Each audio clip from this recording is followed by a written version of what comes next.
né? Nós temos o INERJ Seminar Series, que é um evento organizado pelo nosso INCT na área de energia elétrica, né? A grande maioria dos nossos eventos são sempre mais eventos assim hard, né, na área de potência, né? Mas também, dado as transformações que nós temos nos sistemas elétricos de potência, né, principalmente a questão de uma transformação digital que está ocorrendo, uma série aí você passa a ter a necessidade de integrar ou discutir outros assuntos que outrora não faziam tanta parte, não era o core, né, mas aos poucos vão sendo integrados. Com esse objetivo, né, hoje nós vamos então, com esse objetivo de trazer outras questões que são relevantes para serem discutidas dentro da área de sistemas elétricos de potência. Nós hoje teremos a palestra com o professor Mário Dantas, né? Ele é professor no Departamento de Ciência da Computação, né, da Universidade Federal de Juiz de Fora, faz parte também do programa de pós-graduação em Ciência da Computação da UFJF. Ele é membro, né, da nossa unidade Embrapi, INERJ UFJF, onde desenvolve projetos em parceria com empresas nessa área, né? E o professor Mário possui doutorado em Ciência da Computação pela Universidade de Southampton. Eu gostaria, sem mais delongas, agradecer a presença de todos que estão aqui presentes e também já passar a palavra para o professor Mário. Por favor, professor, fique à vontade, tá? Para compartilhar o conhecimento conosco hoje. Muito obrigado pela sua disponibilidade de estar aqui conosco para compartilhar um pouco de toda essa história que o senhor tem. A palavra é do senhor, professor. Obrigado, professor Moisés. Gostaria de agradecer ao INERJ pela palestra. Vou falar uma coisa, comentar com vocês. Estou muito comovido mesmo, vendo vários amigos aqui, né, de longa data, e amigos mais novos, né? Então, eu vou compartilhar aqui a palestra com vocês. E a palestra, eu, na verdade, baseei, sem a gente ter combinado, eu e o professor Moisés, nessa linha do que ele comentou, né? Então, vocês estão vendo a minha tela aí, não? Tá certinho? Perfeito, perfeito. Então tá.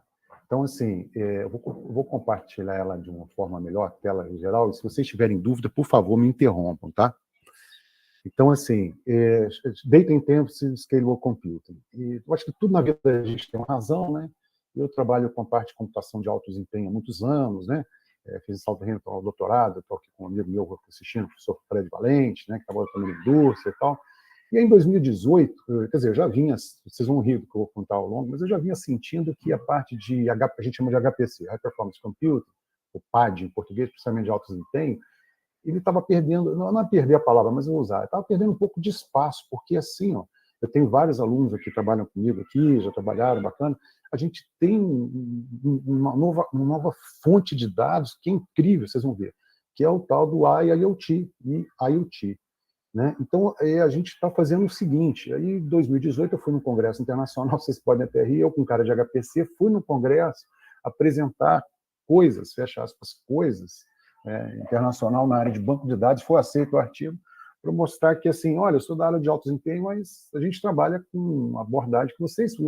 E, para minha surpresa, minha palestra foi a segunda, depois que vocês fizeram, eu mando as transparências, a primeira era o outro lado, era o pessoal que estava mostrando exatamente o que eu queria mostrar, sendo numa área que não era, vamos chamar assim, de HPC hard, né? Vamos chamar assim, né? De arquitetura. Então, isso que eu vou mostrar para vocês e mostrar como essa computação intensiva, né, de dados escalares, ela ganha uma proporção, do meu ponto de vista, muito grande e muitas pessoas não se tocaram ainda, tá? Então, é o seguinte, a ideia da palestra é falar sobre essa computação escalável com uso intensivo de dados, né, e o foco é concentrado em aplicações centrados em dados digitais. Isso nas minhas aulas eu falo direto, dados digitais, porque as pessoas estão, Alexa, fecha isso, Alexa, não sei o quê, e elas não percebem, usando smart bands, elas não percebem que os sensores, nós não estamos digitando nada, nós estamos digitalizando. Como o professor Moisés falou no começo, a gente tem vários projetos de transformação digital, é meio cringe falar de transformação digital sem falar de digital data, né? Então, isso é uma coisa importante que muitas pessoas não se percebem isso. Os dados digitais ainda são trabalhados como gags. Vocês vão ver isso, a gente vai mostrar. Então, o que a gente está falando? A gente está falando de uma abordagem que é orientada à gestão, né, e análise desses dados com o objetivo de escalabilidade, processamento, né, na disponibilidade, no alto desempenho, né, nas bordas e até as nuvens computacionais. Tá? Então, a gente vai falar da abordagem de Edge Fog Cloud, né, que é uma infraestrutura muito interessante para a gente trabalhar essa arquitetura, né, junto às configurações de Data Intensive Scalable Computing, vocês vão perceber. Claro que eu vou trazer exemplo da área de energia. Eu e o professor Moisés nos conhecemos. Eu costumo falar que a gente tem alguns amigos que são amigos profissionais. A gente conheceu profissionalmente, depois virou amigo, né? E assim, eu vou trazer exemplos para vocês da área de energia. Com certeza que a gente trabalhou em vários projetos de energia, e tanto aqui na FJF quanto fora, e a gente vai mostrar para que serve, né? Tá? Então, uma coisa que é interessante, que quebra um pouco o paradigma que é de computação no começo, essa abordagem de DISC, ela considera modelos de programação usando operadores de alto nível, linguagens como Java, Python, Scala, né, em clusters de hardware convencionais.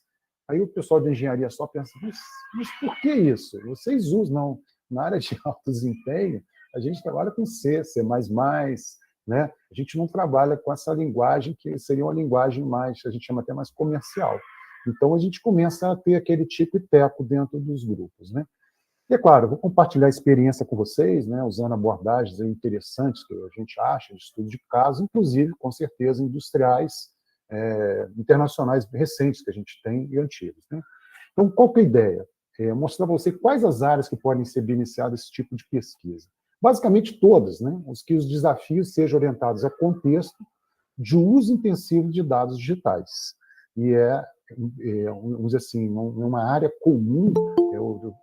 Eu fui convidado para dar várias palestras no Brasil afora e tal, e eu costumo brincar sem nenhum preconceito. Até o pessoal de marketing já acordou que tem que trabalhar com digital data. Não é só com transformação digital, com fazer digitalização ou digitação, né? Tá? Então, eu até coloquei aqui, porque depois vocês podem ter interesse, se quiser eu mando, né, os esforços apresentados em 1, 2 e 3, trazem interessantes esforços relativos ao paradigma. O primeiro foi do grupo, né? Inclusive tem alguns professores aqui do FJF, tem da UFRJ com os franceses, né? Trabalhando com DISC. O segundo é um trabalho bastante assim, antigo, que a pessoa lá atrás já tinha visualizado essa, vamos chamar assim, em inglês chama de ordinary, né? Comum. Trabalhar com coisas comuns, né? Do alto desempenho ser comum, por conta dos digital data, mas naquela época a gente tem que pensar que a gente não tinha essa onda, né, do IoT, os sensores, como a gente tem hoje. E o terceiro, um trabalho nosso, que a gente fez, e a gente apresentou já em congressos e tudo mais, até cursos no Simpósio Brasileiro de Computação de Alto Desempenho, é bem interessante, e da parceria que a gente tem internacional que a gente vai mostrar. Tá? Então, eu imaginei uma agenda assim, da introdução, falar de Big Data Digital, digital. Né? Vamos falar de ambientes, falar um pouquinho sobre essa diferença de HPC e DISC, para mostrar que são vamos dizer assim, são duas abordagens muito próximas, né? Mas os focos são diferentes, vocês vão entender por quê, claro, conclusões ali, tá bom? Então, a introdução. Por ser um pouco mais cringe, o Fred não pode me pegar no meu pé, né, Fred? Um pouquinho mais cringe, a gente pegou essa migração do mainframe para os PCs, foi de 43 a 81. Demorou 40 anos para a gente ver os primeiros computadores pessoais em cima das mesas, né? Eu me lembro quando eu formei, by the way, eu sou engenheiro eletricista de potência. Aí chegou, a gente tinha ido pagar lá a festa, alguma coisa assim, e a gente já, claro, engenharia a gente sempre usou, microcontroladores e tal, mas computador igual esse que está aqui, cara, que fantástico, vamos poder usar e tal. E aí eu vou usar esse slide para ser o primeiro e único que vocês vão levar para frente, vocês vão entender. Isso se chamou de downsizing, ou seja, sair daqui desse computador de grande porte, onde tudo rodava aqui, para rodar aqui. E aí a IBM, como um contra-ataque, um chama de propaganda, chamou de right-sizing, que eu concordo que realmente é o que aconteceu. No primeiro, você migra as coisas daqui para cá, né? Aí eu trabalhava na Petrobras e tinha sistema de tudo, com sistema de controle de material, sistema de controle, blá, blá, blá, E, às vezes, acontecia um problema aqui, não tinha um backup e tudo mais. Até que se chegou um right size, um tamanho ideal de acompanhamento dessas coisas. E é exatamente isso que está acontecendo. Vocês vão ver que eu vou provocar vocês, e muitos de vocês vão começar a citar, pô, realmente eu não tinha percebido isso. Qual a experiência do grupo? Aí que eu estava brincando. Isso aqui foi antes de ir para Southampton, né? Eu trabalhava no departamento chama de produção, né? De engenharia de produção. Produção na Petrobras, hoje é IP, exploração e produção. A gente tinha que ter conexão com todas as plataformas, com a região de produtoras. A gente não tinha isso. Então, se a gente for ler, está escrito aqui, Computer Graphic Networks for Offshore Engineering. Se vocês forem ver a figura, a gente estava colocando lá conexões, porque a gente tinha os grandes portes, a gente não queria usar grande porte, mas fazia a conexão das regiões produtoras, nossa, e aí, a partir aqui da sede, a gente ter essas informações. No primeiro momento, aqueles que já ouviram falar, a gente trabalhou com o mini computador VAX, mas era o sistema operacional VAX e tal, e mais à frente eu vou falar para vocês alguma coisa que mudou a história da gente. Hoje, quando eu vejo esse artigo aqui, de mais de 30 e poucos anos, eu ri, né? Porque eu era o cara de sistema de computação, Xeriz, eu falei até com ele hoje, o cara que trabalhava com a parte de estrutura, mapeamento, a Kátia, né? E o professor Ferrante e o Márcio na área de equipamentos. Tá? Vou explicar o porquê. Aí, assim, migração da internet para a web. Aí entra o Fred, estou brincando, amigão meu, da minha vida, né, Fred? Você lá, estava no Southampton, e tinha um cara lá, acho que, você já ouviu falar, Tim Berners-Lee, eu acho. Aí o Tim Berners-Lee, na verdade, era professor do AIF, depois foi para o CERN e voltou. By the way, o W3C é do nosso departamento Southampton. A internet, ela é da década de 70. A web, que é onde estava Fred e eu, né, ali é na década de 90, 91, 92, tá? E as pessoas confundiam isso, inclusive essa tabelinha é muito em relação a isso, né? Computadores ligados na internet, 180, em 89, 130 mil, em julho de 99, 56 milhões, aí vem os web servers. E essa confusão a gente não vai querer sanar nessa palestra, mas a gente sabe que as pessoas não sabem se estão usando uma coisa ou outra. Como muitas vezes estão falando de web, podem não estar nem usando a internet mais do jeito que eles imaginam. Mas aqui, foram 20 anos para entender essa migração. Tá? E é claro que teve um forte impacto aí da área comercial. Então, o que nós fizemos no nosso grupo? Isso aqui foi um cara da Petrobras que mandou. Equipamentos da Digital Corporation, os quais foram utilizados aí para a implementação da primeira rede TCP/IP da Petrobras em 88. Por isso que, inclusive, eu fui conhecer, brincando o Fred, lá em Southampton. Porque os caras, pô, você podia continuar e tal. Aí a gente não estava usando mais só equipamentos proprietários. Aqui quem não conhece, é um gateway para o IBM. A gente tinha um TCP/IP que convertia as coisas, e naquela primeira figura que eu mostrei para vocês, que era mais ou menos proprietário, as coisas tinham os computadores pessoais que já eram um escândalo, né? Tá? Aí agora a gente consegue mandar, vocês podem até rir, um e-mail. A gente consegue dar um ping de um lado para o outro, tá? Dito isso, a gente agora está no terceiro, eu, inclusive eu chamei de momento ali, desculpa, chamei de momento. Né? No momento 3 agora, a gente está nessa era de Edge, de Fog e Cloud. E não é, às vezes a gente fala isso, as pessoas confundem achando que é uma propaganda, não é nada disso, vocês vão perceber. Nesse período de 2006 a 2014, foram 8 anos, mais ou menos, para as pessoas entenderem que realmente a coisa está mudando, e a partir daí a gente tem o IIoT, né? Nesse terceiro momento, a gente já está falando de transformação digital. E aí o brasileiro gosta, o brasileiro é bem polarizado, né? Azul, vermelho, fulano e não sei quando. Né? Então, vocês percebam, por exemplo, aqui a Amazon, né? No caso da Amazon, ela cai para utilizar nuvens computacionais. E o que é a nuvem computacional? A nuvem computacional era exatamente aquilo que a gente fazia nas pesquisas atrás, grids computacionais, onde que o pessoal da Amazon usou no final de ano aquilo, pô, vamos continuar e tal. E aí tem essa estrutura. Existe, sim, né, vamos chamar assim, essa sedimentação da utilização das clouds. Quando a gente fala em sala de aula, tem que ir devagar para os apaixonados, né? Mas só que agora a gente tem as beiradas, as bordas. Por que serve a borda? A gente pegar aplicações, vocês vão ver como mostrar na de engenharia, da parte de tempo real, processamento de dados em tempo real, armazenamento na parte de microdata, de sistemas embarcados e outros, né? Aí aqui eu tenho um exemplozinho, depois na frente eu vou explodir melhor na área de engenharia, vocês vão ver. Para que serve uma FOG? Na verdade, todas as provedoras, a AWS já tem a dela, tal, tem os chamados foglets, alguma coisa assim. O que é esse foglet? Na verdade, embaixo eu tenho vários dispositivos IoT, eu vou fazer com que os dados sejam armazenados, processados, organizados, higienizados, e aí mandar para cima para uma fog. Essa fog, inclusive, ela pega de outras edges aqui, né, como se fosse uma casa, um condomínio, a minha região, e vai mandar para cima. A ideia é que eu guarde na nuvem computacional alguma coisa, uma estrutura mais lógica, mais, vamos dizer assim, em termos de comunicação, mais eficiente. Uma coisa que eu já vou falar, que sempre me esqueço, o pessoal vira assim, mas eu vou ter o 5G, 6G. Putz, o problema vai piorar, né? Porque aí a gente vai ter muito mais dados chegando. As pessoas confundem a largura de banda com taxa de transmissão.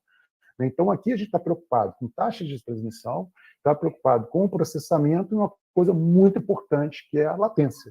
A latência daquela aplicação que vai ser rodada ali. Tá? Então, isso aqui é para mostrar para vocês, eu vou explodir isso para frente, né?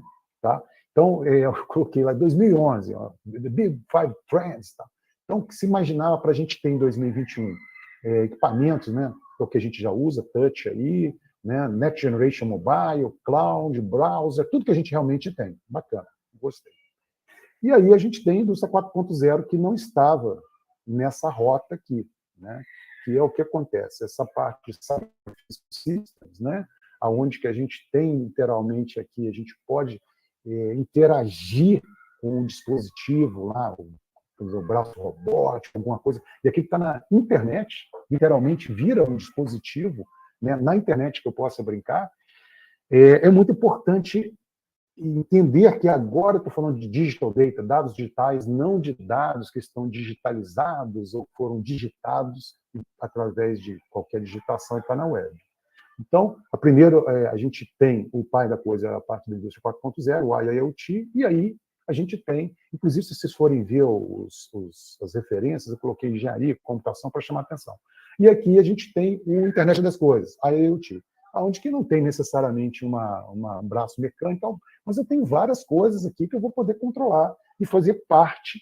A internet, primeiro, era de computadores, depois de pessoas, através de redes sociais e tal. Se vocês procurarem, também eu devia ter talvez colocado, a gente tem no NIC-BR falando de IoT, muito legal.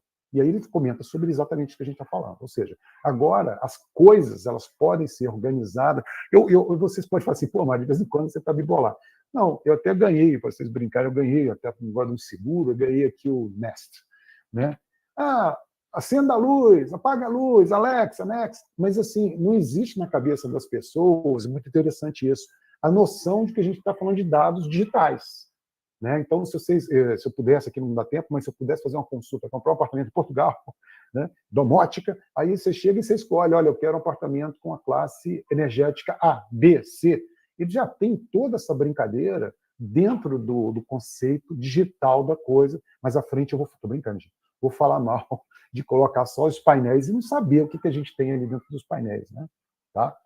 Então, assim, outra tendência, olha só que interessante, essa tendências eu peguei, claro, em empresas consideradas da área, Big Data goes to the cloud, a primeira. Depois ele fala Edge Computing, então está pano para beirada. Big Data em IoT. É claro que ele não é bobo, ele está falando isso, porque é o contrário, né? Vai vir do IoT, o Edge, vai virar um data como um serviço e a gente vai fazer uma análise da coisa através de um analytics. A gente não pode deixar de abranger o que se imagina. Isso aqui também é um trabalho bem legal, quando a gente fala de transformação digital, costumo falar. A gente tem Digital and Tech Trends. Primeiro, a gente tem as pessoas. É muito interessante falar da aceleração digital. E aí, quem for de computação, me desculpe, quem for de engenharia, me perdoe que eu vou sair correndo. As pessoas não têm na cabeça delas o conceito de Digital Data. O cara tem um Smart Band fantástico.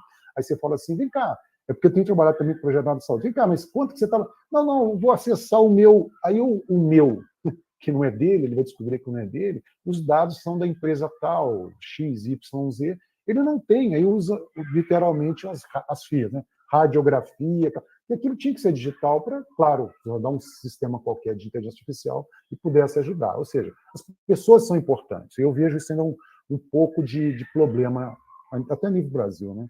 Os processos, né? Que aí Claro que a gente sabe que tem que ser robusto, e modelo de negócio, né? A gente tem que pensar nisso, e tecnologia. E aí, vários trabalhos que a gente vem fazendo, inclusive com o mercado, com a indústria. Tecnologia é a coisa mais fácil que tem. A gente sabe que está sendo mudado da parte centralizada para a distribuída, né? Aí fala sobre que a cloud agora vai ser distribuída e a parte de computação e comunicação. Mas repare que o que eu acho, se eu ficar assim, bem contente no final, que as pessoas começam a falar, cara, eu não tinha esse pensamento. Você vai hoje num mall qualquer, no shopping, aí o cara vem com aquele reloginho. Eu pergunto para os alunos, vem cá, aquele termômetro é digital ou analógico? Claro que é digital, professor. Não, não, não. Aquilo ali é analógico. Digital é o display para ele, porque para digital, para mim, eu tenho que ter esse dado digital. Eu vou guardar esse dado. Oxímetro. Oxímetro digital. Para mim não é analógico. Digital é o que eu pego, o digital data, vou armazenar, e com isso eu vou poder fazer uma inferência qualquer. Tá? E aí, é claro, peguei do Gartner Group, todo mundo que é da área de computação sabe que é muito importante, ele também coloca pessoas, a localização independente, distribuído e, em parte, resiliência, como amigo, né? É o que todo mundo quer, mas é o último que é alcançado. Outra coisa que ele brinca aqui é a parte de engenharia de inteligência artificial, a gente vê propaganda na TV muito, eu estou trabalhando com inteligência artificial. A inteligência artificial não existe sem inteligência humana, ou ser natural. Ou seja, quando a gente projeta os sistemas, a gente tem sim que ter noção do que é um digital data, o que a gente vai querer fazer no sistema, inclusive segurança de qualquer maneira e tal, aqui, né? Aí sim a gente usar a inteligência artificial. Eu já fiz milhões de revisões, todos os mais velhos aí já fizeram. Outro dia eu peguei um projeto para fazer de uma determinada entidade e tal. Aí a diretora me ligou, porque eu dei 0 com louvor. Porque eu quero ver isso. Não, eu vou digitalizar tudo e a partir da digitalização vou jogar inteligência artificial, isso. Eu perguntei para ela, vem cá, mas não é na área disso. E ela me ligou. Ela falou assim, professor, fiquei meio espantado com seus comentários. Esse negócio de dados digitais. Mas não é dados digitais que ele vai estar fazendo? Não, não, ele vai estar escaneando. Ou seja, claro que os dados vão virar digitais, porque é muito melhor se ele fizesse uma proposta, vamos digitalizar já os dados digitais num processo, que ele podia fazer isso, no caso que eu estou falando, né? Tá? Do que chegar e achar que alguém vai digitalizar para o Von Braun lá, aí o Von Braun vai chegar junto, olha, a inteligência artificial do meu sistema aqui resolve isso, aquilo. Mas e os dados? Mas alguém tem que fazer para ele. Então, isso é um problema que a gente verifica, não no Brasil só, né? Em outros lugares todos, que as pessoas precisam acordar que, eu vou comentar isso na frente, dado parece meio lixo, né? Tá?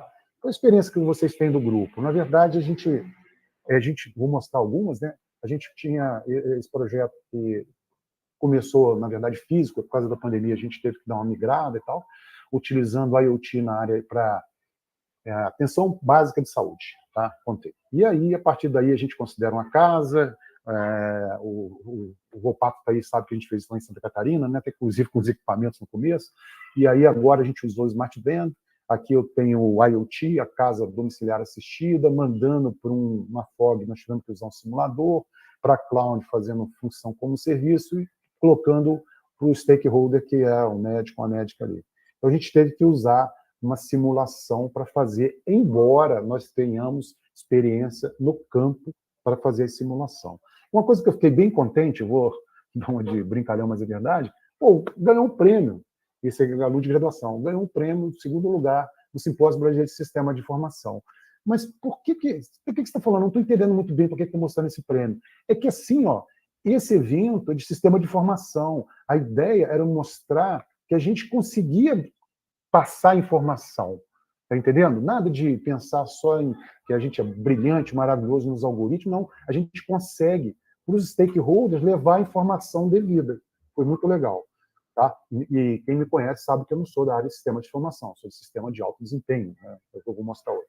E aí a gente tem esse outro trabalho, né, desenvolvido com o nosso grupo, mas com outros colaboradores, alunos ali, né, bem bacana, é o seguinte, a gente já consegue colocar Edge, Fog Cloud, os meninos já começam, pô, que legal e tal, e existe um sistema de recomendação aqui, entendeu? A gente não pode, às vezes, falar, porque vai estar saindo agora, no periódico, blá, blá, blá, e ganhou um prêmio, tá bem? Agora, no simpósio de computação de alto desempenho. Porque a gente vendeu, e é verdade, a gente vendeu como a gente estava trabalhando esse sistema, utilizando um sistema de recomendação e dando um speed-up, né, no ambiente como um todo, onde muitos ainda estavam trabalhando com cloud só. A gente estava trabalhando desde a Edge, passando pela Fog e levando até a cloud. Ok? Tranquilo, pessoal? Tá. E aí, esse trabalho, eu gosto bastante, esse aqui é um trabalho que eu orientei com o professor Zé Maria. O aluno chegou, olha, que eu gosto pra caramba de carro, elétrico, isso aqui, muita gente boa, galera. Isso aqui, também tem referência lá, né? Vocês vão ver a referência aqui. Aí a gente começou a amadurecer e tal, e a parte de você ter um carro elétrico no Brasil, tem um problema, que é isso aqui, ó. E várias empresas já fizeram o teste, o brasileiro não sabe recarregar. Imagina, aí foi um trabalho de dirigibilidade, onde que a gente dá um dashboard falando quanto não tem de energia, de sair, por exemplo, estou no meio da rua, num determinado lugar, ir para a universidade ou ir para casa. Né? Então, isso é uma coisa interessante, uma abordagem interessante. Você, mas para quê? Digital data, dados digitais. Nós estamos pegando os dados digitais desse veículo e, através dessa brincadeira que está aqui, nós pegamos no braço aqui, no dispositivo móvel, e aí, olha, eu consigo digitalmente entender que esse carro não chega na universidade. Vai ter que encostar em algum lugar. E isso, na área elétrica, também, vocês vão ver mais à frente, é muito importante, por questões de saber onde que vão estar as estações de recarregamento e tudo mais. Tá? Então, citações do grupo, rapidamente. A gente fez esses dois trabalhos e, pá, imediatamente, aí você pode até puxar minha orelha, mas foi digitalização, a gente não fez isso. E sustentabilidade. Aí ele chama atenção nos dois artigos, esse aqui e no outro, né, que são de grupos diferentes, chamando atenção que a gente chama atenção para os dados digitais. Né? No primeiro, transformação digitais por causa da Covid, e nesse aqui, inclusive, aqui com o professor Leonardo Honório, né, a Leia Labat e o professor da França, professor tem parceria com a gente, o Jean-François, trabalhando com de movimento para reconstrução 3D, literalmente, por exemplo, de uma subestação, alguma coisa. Mas a gente não trabalhou com digitalização. A gente trabalhou com dados digitais. Tá? Então, o que é essa brincadeira de Big Data Digital que você fala? Na verdade, isso aqui, ó. Se você for pensar, eu sou apaixonado, né? Eu acho que já fui, por relógio e tudo mais. Eu acho meio cringe hoje, né? A gente tem lá um smart band que ali a gente, como informação, a gente já consegue trazer o dado, transformar isso em informação, oxigenação, temperatura, e isso mandar para uma pessoa, né, que tem o conhecimento, que é a história do dado, informação, conhecimento. Opa, 99%, 36% e alguma coisa a mais aqui, né, que é batimentos cardíacos, frequência cardíaca, pressão. Não tem. Essa pessoa não tem Covid. Não tem Covid. Tá? E aí, voltando um pouquinho para o que a gente tem na cabeça naturalmente, é big problems, grande quantidade de demanda computacional, pesquisa e desenvolvimento, melhora computacional, grandes problemas, aí fica nesse círculo, só esquece da demanda de dados, literalmente. Porque se eu vou visitar a casa de vocês, espero que a gente volte a trabalhar fisicamente, eu vou visitar, o cara fala assim, pô, você é doido. Eu duvido que vocês tenham aí no computador de vocês alguma coisa chamada USB ali atrás. Porque esse computador meu aqui vai quebrar muito mais cedo do que meus digital data aqui. Ou seja, a gente tem que imaginar que dados é uma parte computacional de dados, não é essa só de que a gente está falando aqui do processador, dos aceleradores, né? Então, isso aí a gente precisa entender da onde vem, para onde vão, né? Com o IoT é muito importante, tá? E aí a gente pode ver uma parte mais de alto desempenho. Aqui o CERN, na Suíça, né? Com equipamentos coletando dados, equipamentos grandes, né? 30 petabytes por dia. O da Austrália, o Pathfinder, a mesma coisa, tá? Esse de simulação 3D aqui também, no Sanja National Lab. Isso aqui, estou brincando com um amigo, mas é computação de alto desempenho. Tem que ter cacife, tem que ter muito recurso, né? Computacional e tal. O que eu vou mostrar para vocês é que esses dados aqui, dados de dados mesmo, né? A quantidade, a gente já consegue ter isso, e a gente chama de ordinary ones environments. Impressionante, impressionante. Tá? E é claro, a área de agricultura, a gente sabe no Brasil que, para não pensar que a gente só fica viajando, com certeza é uma área que também gera uma quantidade bastante grande. Do meu ponto de vista, eu estou classificando como do mesmo nível aqui, né? Tá? Em relação a ter um alto desempenho ali, né? Ok? E aí, o que a gente tem visto no cenário atual? Esse aumento da sinergia de alto desempenho, que é chamado de HPC, Big Data e Internet das Coisas. Na minha época, a gente chamava de novo rico. Os novos ricos estão chegando que não estão fazendo nenhuma coisa do tipo turbulência, nenhuma coisa do tipo de saber onde quem está, onde, tá? E a gente tem essa convergência de plataformas, né? E novas demandas computacionais ainda não vistas. Se a gente falar de REDs, né, rede de energia distribuída, vou mostrar para vocês daqui a pouco, é isso que a gente está falando. Ou seja, o sistema elétrico não parecia para a gente como alguma coisa de HPC. Aparecia o pessoal da combustão, do pessoal que a gente acabou de mostrar ali, do pessoal do petróleo, papapá, né? Então, outra coisa que a gente vê no cenário atual é muito falar de inteligência artificial, né, machine learning, deep learning, né, e previsões aí de crescimento considerável no volume de dados produzidos e consumidos. Esse é o grande problema, como especialista tenho na minha cabeça. As pessoas não entendem de produzir, tudo bem, mas como consumir e armazenar isso ainda é um pouco de má educação, igual falava minha avó, de cadeira de berço, ou seja, da própria universidade onde trabalhava. Então, tem os estudos aí da Cisco, da IBM, que a gente indica que a gente vai ter 2,5 exabytes de dados por dia, que em 2020 a gente já atingiu 40 yottabytes. Cara, eu nunca ouvi falar em yottabytes, né? Que a gente tem em torno de 5.200 gigabytes por cada pessoa na Terra.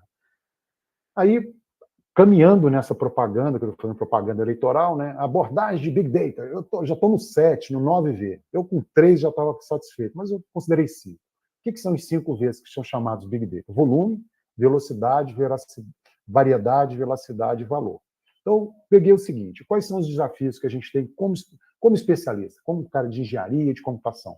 A minha organização pode armazenar e gerenciar grandes volumes de dados? Não adianta esse negócio, põe na nuvem, põe na nuvem. Eu já fui chamado a 2 projetos internacionais, um aqui no Brasil, da empresa de nuvem, só para brincar assim. Aí tem um aluno que é outlier, foi para o céu e me chamou. Que é a brincadeira que eu faço. E os caras de nuvem não querem. Posso garantir isso para vocês. Eles querem tudo arrumado, porque eles são bobos. Então, podemos garantir, por exemplo, a velocidade de um determinado período específico, ou seja, qual é a restrição temporal que eu tenho?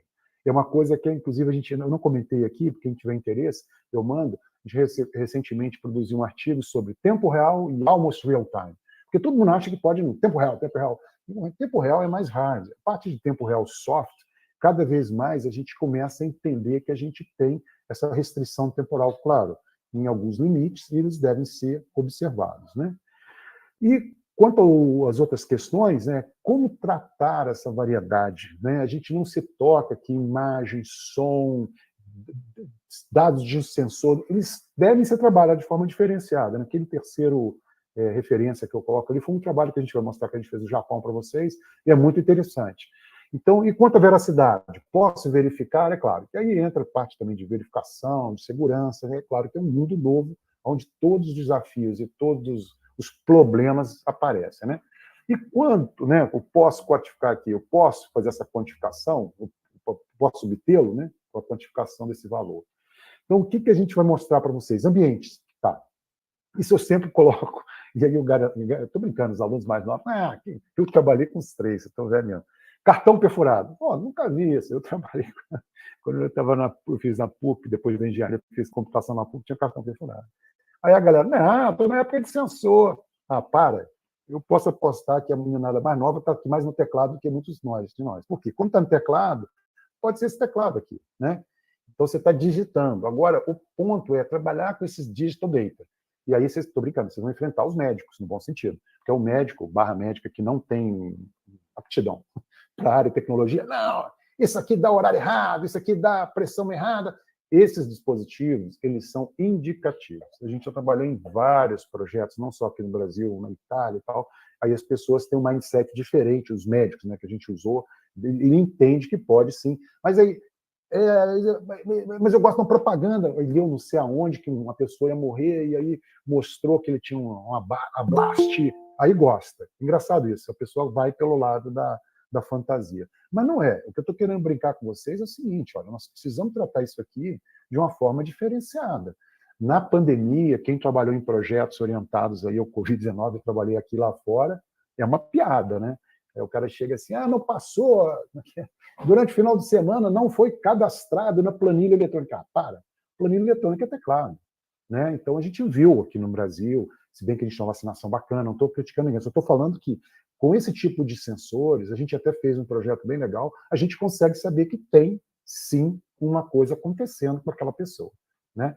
E aí, agora todo mundo querendo fazer teste e tal, às vezes desnecessário, tá? Com os 4 parâmetros ali, temperatura, pressão, oxigenação e batimentos cardíacos, os especialistas, que não somos nós, eles falam assim, não, dá para saber que está com isso de Covid, né?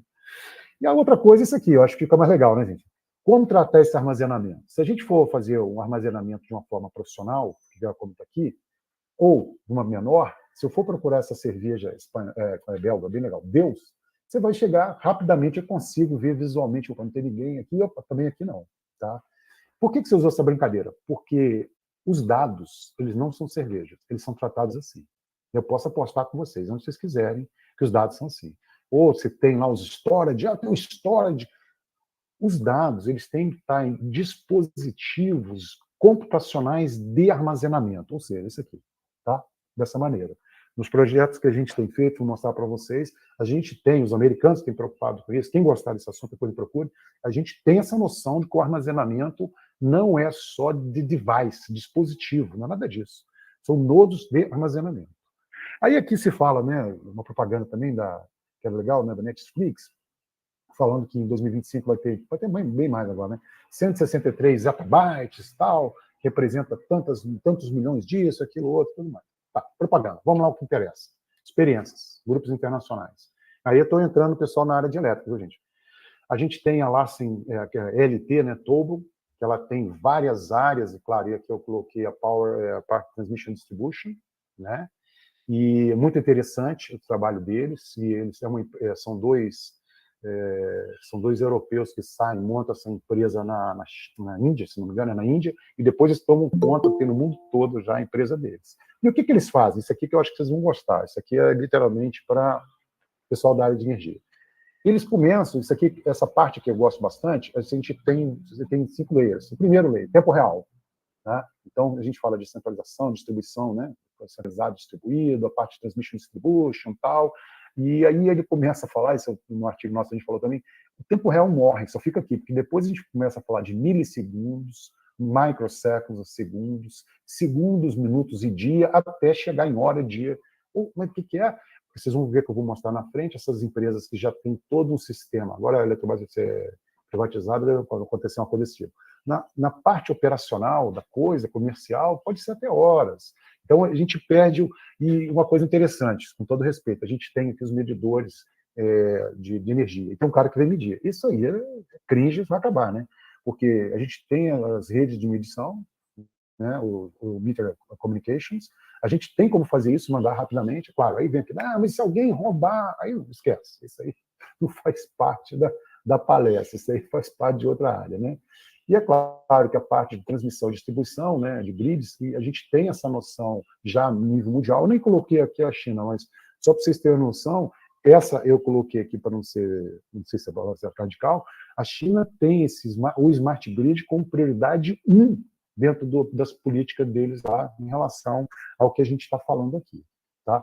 Aqui é só para mostrar que são 2 exemplos, né, de 2 áreas nos Estados Unidos, até, desculpa, eu não falei aqui, né, que é o PJM na região e o CAISO também, CAISO Market, outra região dos Estados Unidos, se não me engano tem 5 ou 6, né, regiões, tá, onde que se tem essa noção de digitalização de dados digitais nas pontas, e aqui mostrando, né, a ideia que foi de propósito, eles colocam isso aqui, estou falando tempo real, aqui estou falando de transmissão de grid, aqui eu tenho vários, né, desde do Power Operation, da parte de mercado, parte comercial, e os participantes da história. E assim eu vi que os slides vão ficando mais, estou brincando, mais pesados para os meus amigos da engenharia elétrica. Existe esse trabalho também, depois eu mando para vocês, sobre distribuição, análise de distribuição, de altas, gerenciamento, comutação, tudo que vocês imaginarem aqui, mas pensando em digital data. E, é claro, nosso antigo e velho amigo sistema escala para monitoração e controle da aquisição de dados aqui. Né? Dito isso, eu peguei esses slides de sequência aqui para juntar as duas coisas, para vocês não pensarem, o cara está falando só de computação, arquitetura de gerenciamento de energia baseada em IoT para cidades inteligentes. A gente vê muito falar de cidade inteligente, mas não nessa área que a gente está falando aqui agora, né? Mas na área de painéis, segurança e tal. Então, a gente tem os Smart Buildings, Multi-Energia Networks, né? E o Smart Power Grid, todo ele buscando a parte toda de dados, que é uma coisa bem legal aqui, nas bordas, mandando para um core network aqui, que na área computacional a gente considera como uma FOG, que seria uma branch, uma agência da nuvem, e sim, lá em cima na nuvem, os dados sendo já trabalhados de forma diferente. Uma coisa que eu esqueci de colocar no outro slide, eu costumo brincar com os alunos e tal, e eu também quero ter na casa colocar os painéis solares, mas painéis solares, embora no primeiro momento, é o meu sentimento como usuário no Brasil, é para, vou economizar isso, mas isso, cara, colocando ali, ele vira um equipamento, né? Ele vai gerar, eu preciso ter esse processamento, não é eu ponho, vai ficar dessa maneira. Se a pessoa vai fazer uma comutação, né, vai precisar dessas informações, isso não pode ser um dispositivo que vai ficar só como um gag. Alexa, apaga a luz, Alexa, acende a luz. Nós vamos ter que ter um processamento dessas brincadeiras aqui, né? Tá? E esse trabalho aqui é bem interessante também, ele vai mais na veia, né, falando sobre a integração de smart grids com infraestrutura de fog e cloud, onde que ele tem a parte de transferência de energia, onde eu tenho os escritórios, casas, indústria, todos mandando os dados para uma nuvem, uma névoa, que é a fog, é feito o processamento e dali é passado para a nuvem, né, computacional, onde que eu tenho, olha só que interessante, eu tenho o data storage, ao software da plataforma e o server, que são os três pilares. A gente tem um software, tem o chamado back-end, tem um amigo meu que me fazia uma palestra aqui, morreu de back-end, eu tenho o back-end e eu tenho o data storage, que é uma ciência dessa brincadeira, né? Essa figurinha deles também, dos mesmos autores, eles já mostram de uma maneira talvez um pouco mais ilustrativa, né? Onde eu tenho lá as casas, o smart grid, né, energético, a indústria, os escritórios, mandando para uma fog, né? É feito o processamento, né? E vocês veem que de propósito aqui tão diferente, né? Pô, aqui é menorzinho, talvez um servidor só, 3 e 2 aqui vão atingir. E lá em cima, armazenamento, o software, a plataforma de software e o back-end, tá? Essa figura também, desculpa ser rápido, porque a gente não tem muito tempo, mas a ideia é mais ou menos a mesma, eu mando o material para vocês, vocês vão se achar legal. Eu tenho a geração, né, Power Generation, os serviços de utility, Energy Utility e end users. Porque eu tenho aqui um quarteirão inteiro que a galera gera muito. E pode, nessa geração, inclusive, para os carros, você pode, inclusive, estar ajudando os carros. Né? Porque a gente ainda tem, o que eu vejo no Brasil, assim, uma desconexão ainda. Eu vejo os caras de carro elétrico, vem cá, mas tem tomada para esses carros? As pessoas sabem que não dá para ficar colocando, vamos dizer assim, a tomada e sair com a tomada, com o carro assim, né? E aí aqui dentro, ele mostra dentro da rede, que é bem interessante, claro, o suporte técnico, a parte de nuvem, o serviço de nuvem, os serviços propriamente ditos, né? E a parte toda de armazenamento, né? E isso, data storage, que é bastante importante. Só lembrar de vocês, é importante falar, o data storage, ele tem que começar daqui, tá? Porque não adianta ficar guardando figurinha velha que não vai se usar, né? Então a gente tem que ter essa noção que Big Data, aqui é Data Storage, Big Data começa daqui. E aqui a gente precisa fazer limpeza, precisa fazer higienização, saber o que vai mandar para cima, né? Isso a gente aprendeu no projeto, o Felipe estava com a gente lá em Santa Catarina, de alguém colocou, sei lá, cada 15 segundos pegando, qual que é a temperatura da criança? Está com febre. E aí se encheu, literalmente, alguma coisa, sei lá, em segundos lá, dias, não? Dados que eram inócuos, né? Tá? Então, a brincadeira aqui, isso aqui a gente já conhece, né, como, vamos dizer assim, área de computação, a gente tem os smart objects, né, a ideia que eu tenho é a parte de edge, borda aqui a gente está falando de kilo a gigabytes, mas quando a gente começa a crescer, são infinito na nuvem, não tem condição de chegar, então a gente tem as fogs trabalhando, ou seja, entre a fog e os smart objects, a gente criou mais recentemente esse conhecimento de colocar bordas, porque eu posso ter várias bordas que já façam um determinado processamento. Aqui, ó, como eu venho da área de computação, eu sou da área de computação hoje, mas área de redes, antigamente eu aceitava mais essa figura. Hoje em dia eu tenho sensores, em cima dos sensores eu tenho as bordas e depois a fog. Isso aqui é uma visão muito de comunicação. E é claro, eu tenho a grande rede para transmissão e aí o data center lá em cima. A brincadeira é essa, né? Como é que você entende o armazenamento? O armazenamento pode ser um hard disk, pode ser, sei lá, um SSD, né? Solid State Device, que não é disco, não é hard. Mas se eu estiver viajando, talvez essa mochilinha que já andou o mundo comigo seja melhor até do que isso aqui. Então, eu tenho diferentes formas de armazenamento. eu tenho, o que eu tinha falado antes com vocês, eu tenho nodos de processamento, eu tenho os nodos de armazenamento, onde que eu trabalho interconexão de entrada e saída, onde eu tenho servidores de metadados e somente os dispositivos de armazenamento. A maioria das pessoas ainda tem na cabeça delas processamento e dispositivo de armazenamento. A gente tem etapas diferentes para ser atingida isso.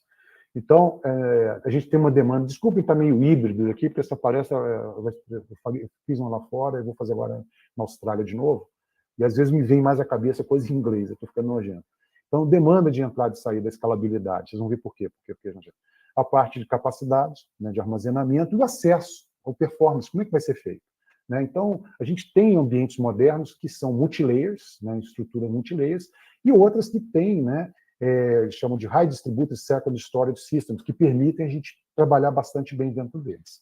Então, a ideia, né, a gente chama DAS, NAS e SANs, a ideia é o seguinte, o cidadão vai, me pergunta alguma coisa ao nodo servidor, eu tenho a imagem de uma subestação, gostaria de subi-la. Tá bom, vou te devolver. A informação é devolvida para esse módulo cliente, eu devolvo para ele imagem, devolvo para ele índice meteorológico, texto, vocês imaginarem. Porque a gente decidiu, a gente chama de stripe, né? Stripes. O data stripe, ele é diferente de imagem, de voz, de texto, de qualquer coisa. A gente não pode colocar, como a gente colocava no passado, dentro de um USB, joga dentro do USB. Na busca vai ser lento, não vai ter carro de Fórmula 1 que resolva. Então a gente já tem tecnologias para fazer esse retorno bastante rápido. Tá? Aí aqui, ó, só tentando mostrar rapidamente, a gente tem os nodos de computação, nodos de entrada e saída, os servidores de metadados e os famosos, né, storages, né, famosos storages. Eu conto essas mentirinhas em sala de aula, mas é verdade, o Brasil tem um prêmio Grammy Award, né, latino, que foi na área de armazenamento. Eu estou brincando agora que eu não me lembro o ano, um brasileiro que trabalha na IBM ganhou, e na verdade o storage, o algoritmo dele é para história de fita. A indústria da música usa muita fita ainda, e é um sistema muito interessante para armazenamento, que não é esse de HD aqui. Então, para vocês terem uma noção, e falar, pô, mas eu nunca tinha pensado nisso. Né? Tá?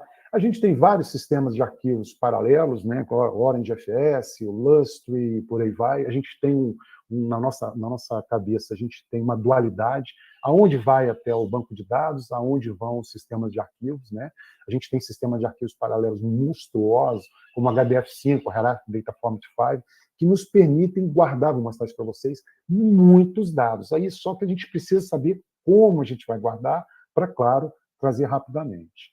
Então, falando de HPC e DISC, né, eu deixei aqui dessa maneira, o Data Oriented World. A gente está tanto no alto desempenho, que é HPC, quanto no DISC, orientado a dados. Né, na área científica, na área de humanidades, né, no comércio. No comércio, o comércio é mais forte. Né, todo mundo fala, e-commerce, não sei o quê. Mas aqui na área de ciência a gente tem muito, na área de humanidades também, na parte de filmes, discos, né, por aí vai. Saúde, muita. Saúde está entrando bastante forte. E eu não sei, eu sou brincalhão, nas minhas aulas eu falo assim, eu não sou nem bolsonarista, nem petista, eu sou monarquista sueco. Né? A monarquia que trabalha, o cara que está trabalhando. Se vocês forem ver, todos os SUS da vida, que é o Sul do Brasil, o NHS na Inglaterra, eles estão precarizados se não se arrumarem com esse digital data, porque não consegue. A população idosa cresceu demais e não tem dinheiro para tomar. Então, é uma forma de manter, com certeza, os serviços que a gente tem, de ressonância, radiografia e tal. E a área de entretenimento, que isso daí vocês com certeza imaginam. Existe uma comparaçãozinha rápida aqui, que é onde eu coloquei a diferença entre o HPC e o DISC. O HPC, High Performance Computer, é computação orientada. Já no DISC, é orientado a dados. Ah, mas a computação, claro que existe, mas primeiro, como eu vou pegar essas redes de energia distribuídas? Eu não vou primeiro pegar esses dados, né? As aplicações, geralmente, quando a gente fala de HPC, é ciência e engenharia, né, de uma forma macro. Já dentro do DISC, isso aqui é até preconceito, viu, gente? Não é meu, mas estava no meu. Coisas que estão na web, business, né? A luz da casa, que não é uma coisa muito científica. Engenharia, mas talvez seja a subestação, não a casa, né? O objetivo aqui é fazer simulação, porque são coisas enormes. Aqui não, gerenciamento e fazer análise dos dados. Já dentro do HPC, né, com certeza, vê o nome, é alto desempenho, e do DISC, escalabilidade, tolerância à falha, disponibilidade e custo-performance. Além desse último slide aqui, que é bem legal em relação à forma da diferença, programação, modelo de programação, então, mais baixo nível, MPI, OpenMP, operadores de bibliotecas. Já dentro do DISC, operadores de alto nível, MapReduce, Join, Filter, Union, parte de programação, C, C++, é claro que isso é só uma síntese, né? E aqui no DISC, Java, Python, Scala e outras, né? Fazemos qualquer negócio, né? Que é o que vem embaixo. Aqui na arquitetura, geralmente é shared disk, né, specific hardware, que a gente usa, um hardware específico, e aqui é o chamado sharing nothing cluster, ou seja, commodity. E a gente faz isso para tentar resolver e tal. Em algum momento, no futuro, daqui a uns 10 anos, algumas dessas aplicações disso, nós da área de previsão, né, dos software de previsão e tal, nós vamos estar mais para cá, sim. Mas vocês vão passar por uma área dessa de não conhecer e trabalhar de uma maneira ainda assim, né? Então, a parte de processamento, desculpa, a gente sempre fala de simulação, Fred e eu tínhamos amigos lá na USP, né, falavam muito da parte de simulação. A gente tem, geralmente, o pós-processamento, claro, que isso aí é feito depois de feita a análise, a gente chama, inclusive, de pós-mortem, feito depois, né? Tá? A gente tem o chamado in situ, que usualmente é feito em grandes computadores, várias facilidades do mundo para previsão de tempo, né, e outras coisas, é intrusivo. E a gente tem o chamado in-transit analysis, onde a gente tem a transferência da análise, né, para recursos separados, porções separadas, usando, por exemplo, um single cluster de nodos de dados, onde a gente pode ser menos intrusivo e dar alguns resultados. É muito legal, eu coloquei isso aqui, vocês vão, por que você colocou isso aqui? Porque quando a gente fala de pós-processamento, é genérico, né? Quando a gente fala em situ, a gente está falando de alto desempenho. E aqui, a gente está preocupado com um mundo mais data-oriented do que orientado a modelo. Porque dependendo do tipo de dados, a quantidade, a gente precisa ter essa análise variada ali, né? E é claro, quais são os cenários do DISC, né? Ou quais são as ferramentas que são usadas? Aí, eu maltratei vocês, mas eu tentei ficar melhor, depois eu mando. Também está aqui na transparência, né? A gente pode estar falando de data, workflows, ETL, que é Extraction, Transform and Load, parte de paralisação massiva, data logistic, data streaming, e aí a gente pode trabalhar em bases de dados, uma abordagem analítica da coisa, ou pode trabalhar, que está na moda, Data Lake. Qual que é o Data Lake? Vou explicar as duas num exemplo só. O Data Lake é um lago, São Lourenço, aí no interior de São Paulo, onde você tem as águas Caxambu e tal. Aí você tem o lado, você vai lá com a sua canequinha e pega só a água e bebe, né? Então, do lado de cá, já é vazado, ou seja, já é específico para SQL, NoSQL, memória, database em memória, tempo serial, né? Database seriais e tal. E aqui são mais para coisas que não estão definidas. Uma vez que, claro, estão guardados, esses dados vão servir para um data science, para uma análise interativa ou para um report de um dashboard. Tá? Experiências, né, do grupo e parcerias internacionais. A primeira que eu vou mostrar é essa com o Japão. Aqui vocês têm 12 monitores de 16 polegadas. Esse aqui é o Camilo, foi aluno de graduação, mestrado, doutorado, né? E é uma previsão climática no Japão. Quem conhece o Japão sabe que o Japão é bom isso. O Japão é horrível com o clima. Terremoto, chuva todo dia. E ele sabe que vai chover na minha casa e não na do Felipe, por exemplo. Não na do Márcio, né? Então, a gente trabalhou com a parte da parte do Global File System, na parte dos dados. Foi muito interessante. Quando o Camilo passou 6 meses, quando ele voltou, mas sabe o que nós somos? Realmente nós somos lixeiros de dados, ou Personal Data Organizers, que é isso que a gente fez, vocês não têm noção. Esse computador aqui, o Fred conhece, o K-Computer, era o 5º do mundo, hoje é o Fugaku, que é o primeiro, né, deles, do Riken mesmo. Né? E aí, uma das coisas mais importantes que se tem para fazer essa visualização são os dados. O Global File System, ele não pode ficar pegando tudo de qualquer lugar. Tem dados que a gente pega e a gente tem que ver essas limitações. Numa visão nossa, eu acredito até porque dos jornais locais, claro que você tem isso aqui tudo, mas eu quero saber aqui, em cima da costa do Brasil, o que está acontecendo. Aí a gente ajuda o meteorologista e fala, pô, você não vai pegar para ali, já foi feita a simulação, o seu output vai ser esse aqui, tá? Muito bacana isso aí. A gente ganhou ali mais uma vez para chamar a atenção, falando em 2019, a segunda melhor tese no Brasil na área de alto desempenho. Já dos outros, aqui é alto desempenho, aqui os outros dois já são de Data Intensive Scalable Computing, tá? Esse projeto com a comunidade europeia acabou o ano passado, um H2020, onde a gente tinha a necessidade de trabalhar com Industrial IoT em Évora, na Embraer Portugal, e a ThyssenKrupp no Brasil. E a gente trabalhou com IIoT, com certeza, tá? E o Grupo Azul trabalhou com Fewer, que é um padrão, né, de IoT, e o Apache Lane, e nós trabalhamos com a parte de interoperabilidade. Por mais incrível que pareça, quem conhece, o azul foram os italianos e portugueses, e o vermelho foram os alemães. Foi engraçado isso, uma empresa alemã que trabalha com a Apache Lane, e, na verdade, os alemães é que propuseram isso. E a gente aprendeu muito, trabalhou muito com eles, temos publicações do tipo, né, Fasten, a IoT, uma plataforma real, né, vertical, horizontal, para end-to-end integration, para, na verdade, aqui a manutenção preditiva, no caso dos elevadores e também aqui no caso no caso da Embraer, né? Dito isso, como conclusão, se preocupem sempre com problemas relacionados à entrada e saída de dados, sem vocês ficarem muito bravos. O computador de vocês vai embora antes dos dados digitais. Aqui você tem que ter um second storage da mesma forma e organizado. A minha mãe falou outro dia comigo, minha mãe tem 88. Meu filho, você se organizou tanto depois de velho, você era tão bagunceiro quando pequeno. Assim, mãe, os dados aí, depois ela não entendeu muito.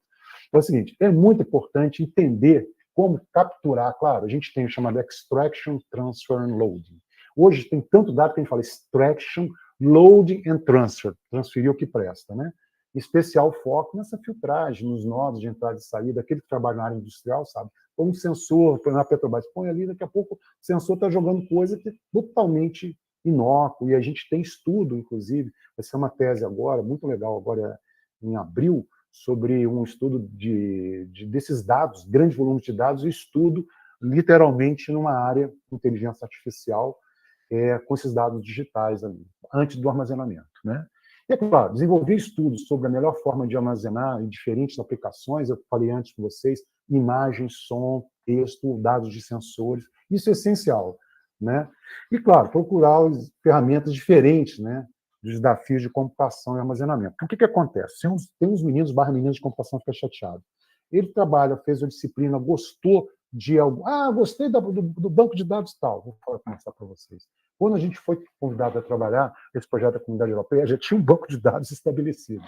Aí a gente sugeriu, olha, vamos chamar de repositório, que a gente não sabe qual que é. E no final ficou como repositório, porque a gente entendeu, todo mundo que estava no projeto entendeu que não poderia ser aquilo. Mas tinha uma apaixonada por um determinado NewSQL lá. E aí foi isso que aconteceu. E essa é uma dualidade que vão ter que ser trabalhados. Os bancos de dados NoSQL, NewSQL, Parallel File System, o que vai melhor se adequar. Hoje a gente tem abordagem de Polystore, que ajudam a gente também, né? Claro, usar abordagem de simulação apropriada, muito importante, né? No caso nosso, em Transit, para entender como é que funciona. O Marcos e a Regina ficam bem contentes, hein, Fred, ouvindo isso, né? Considerar as abordagens HPC e DISC em situações apropriadas. A gente percebe que a gente, algumas vezes, até tem HPC dentro de algumas aplicações. E outras coisas que acontecem também, estou falando como cara de software agora. Na abordagem de computação escalável, o uso intensivo de dados, considere, né, diferentes tipos de ambientes, né, o Hadoop, MapReduce, Spark, Flink, Kafka, todos eles imputam um determinado time. Por isso que a gente fez um trabalho recente do tempo real e o almost real time, tentando entender qual era o paradigma de software mais adequado para estar naquele momento. Porque senão a pessoa, mas eu gosto muito do Kafka, sou doutor em Kafka, mas gera muito dado, gera muito retardo. Talvez não fosse legal, tá? Aqui estão as referências, né? E gostaria de agradecer o espaço e estou aberto a perguntas aí, tá? Muito obrigado aí por tudo.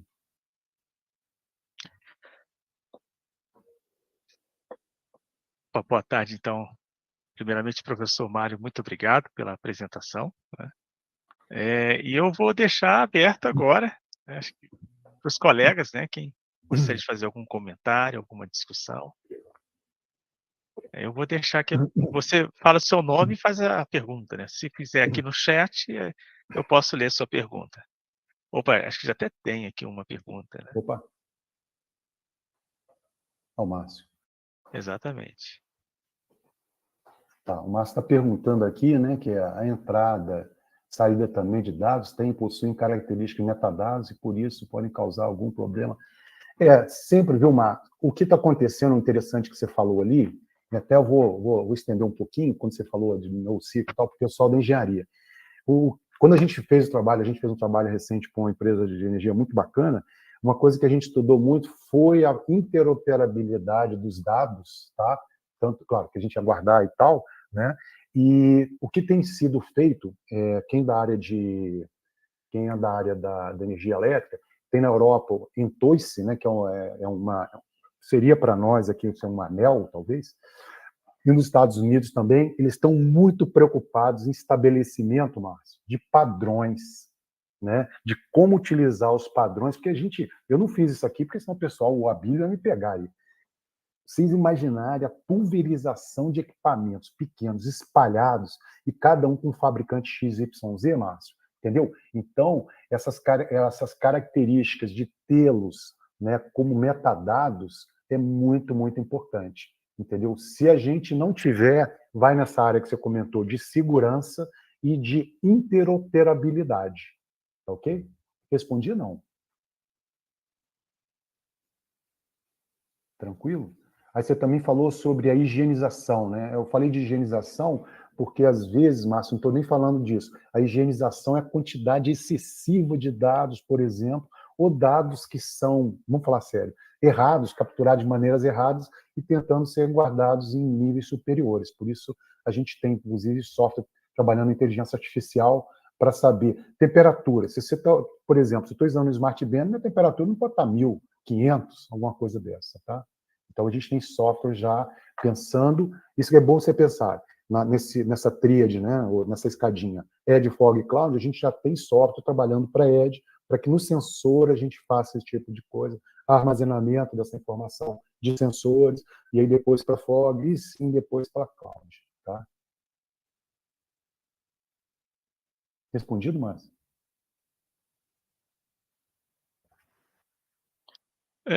Professor Mário, eu tenho uma perguntinha aqui. Diga. O senhor comentou que estava fazendo fez trabalho com uma empresa do setor elétrico, né, um trabalho com eles. Aí eu queria saber como é que está essa questão de Edge, Fog, Cloud, essa arquitetura.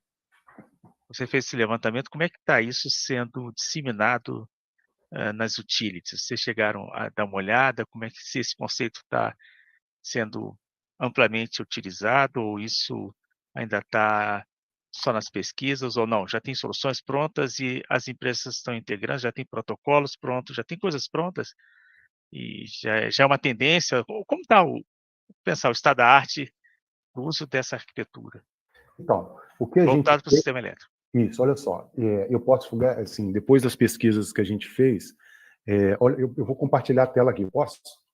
Com certeza. Então, assim, a gente sempre evita, né, de ser, estou brincando, gente, só ser acadêmico e tal, e mostrar o que o mercado está fazendo, né?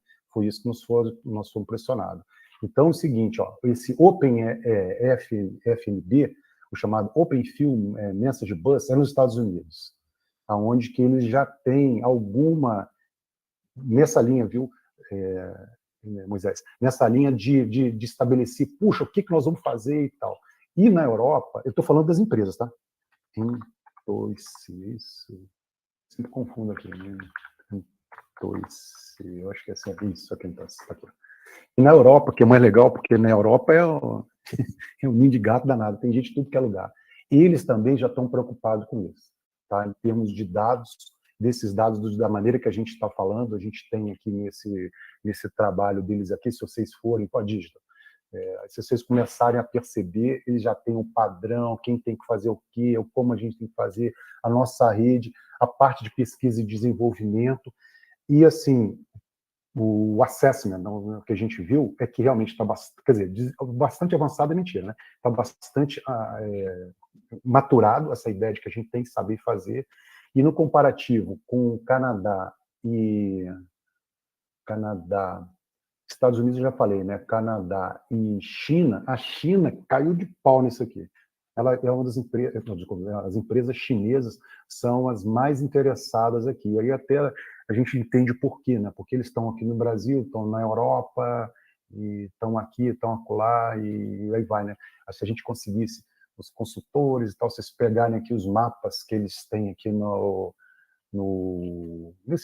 literalmente nesse entorse que é europeu, é fantástico. Então, a resposta é assim, sim, já está acontecendo.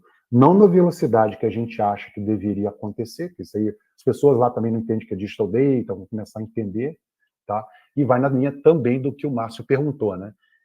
Vocês sabem do ataque que aconteceu, eu não me lembro quando, mas aconteceu um ataque de hackers nas empresas energéticas, de energias ali, na Facility. No Brasil não aconteceu porque tem que ligar e desligar, quase tudo digital, né?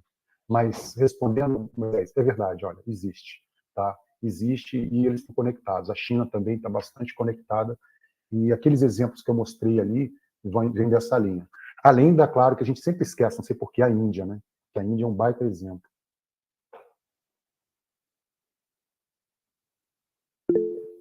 Opa!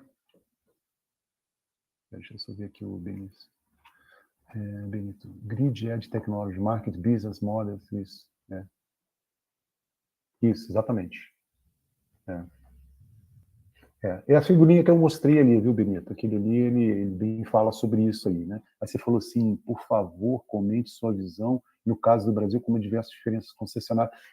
O que eu acho, né, o que vai o mercado inteligente, como, assim, ó, entre amigos, a área de computação vai ter que entender disso, primeiro, né? Porque a área de computação ainda está um pouco, Fred, me corrija se eu estiver errado, ainda está um pouco, não sei se a palavra certa é essa, está amadurecendo em relação a isso, né?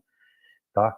E o que acontece? Nós temos que trazer esses conceitos. E aí, o problema é qual conceito é trazer, viu, Benito?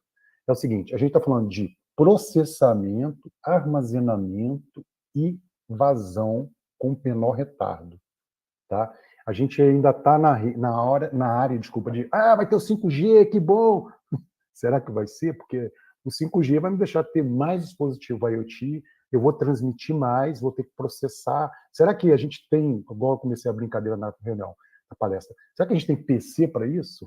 A gente tem que processar. Será que a gente tem na cabeça? E não existe, viu? O que você perguntou aqui, ainda não existe o que vai ser o Edge, a Fog, a Cloud. Vai depender literalmente, né, da estrutura do que a gente vai estar fazendo aqui. Ou seja, se a minha casa, eu acho que vai ser uma edge. Então, eu vou pegar os dados de sensores das pessoas todas de casa, né? E aí, do prédio, vai ser uma fog. Ou podia ser a edge, o prédio todo, e aí eu vou ter que analisar. E daqui eu pego o vizinho, pego isso aqui, e a gente vai e manda para uma outra unidade, que seria a fog da coisa, né? Então, trabalho com IoT em caminhões, equipamentos e instalação. Você acredita que é muito válido para as empresas positivos o ciclo de vida? Sim, com certeza. Já que o cloud oferece muitas opções para, sim, com certeza.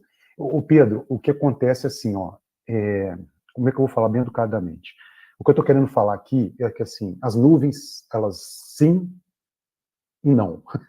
As nuvens vão ser cada vez mais, elas vão ser mais sólidas no que elas têm. Porque quando você trabalha de um dispositivo desse para ir para uma nuvem, qualquer um que seja, a gente não tem a mesma vazão, né, do que se a gente trabalhasse tudo localmente aqui. A gente tem vários projetos que a gente fez, que a gente verificou, fazendo uma agregação, a largura de banda ela é muito mais utilizada que uma largura de banda, vamos falar sério, né? É a vazão que eu tenho, né? Ou seja, seria a largura, como melhor utilizar. Ou seja, um caminhão, vamos pensar, vou me mudar, é melhor ir levar pratos, depois... Não, põe tudo de uma vez. E aí a gente vai e leva. O que eu estou querendo brincar é falar assim, a gente tem que ter um processamento de borda, porque como você falou ali dos caminhões, né, com os equipamentos IoT, a gente precisa trabalhar. Será que aqueles dados choveu, entrou, né? E a gente acha que a nuvem é a solução, o data center é a solução. E não é. Na verdade, os próprios provedores de nuvem, eles têm essa noção de que eles precisam ter um fortalecimento nas bases. Eu fui convidado uma vez para dar uma palestra, e era mais ou menos isso, porque alguém ouviu falando, põe na nuvem, e a ideia era brincar. Porque é o seguinte, quem trabalha com alto desempenho, Fred, assim, a má utilização dos recursos computacionais na nuvem faz com que eles comprem muito mais coisas e eles não querem. gasta mais energia, gasta mais isso e aquilo. Então, a gente precisa trabalhar nas bordas, isso é inexorável.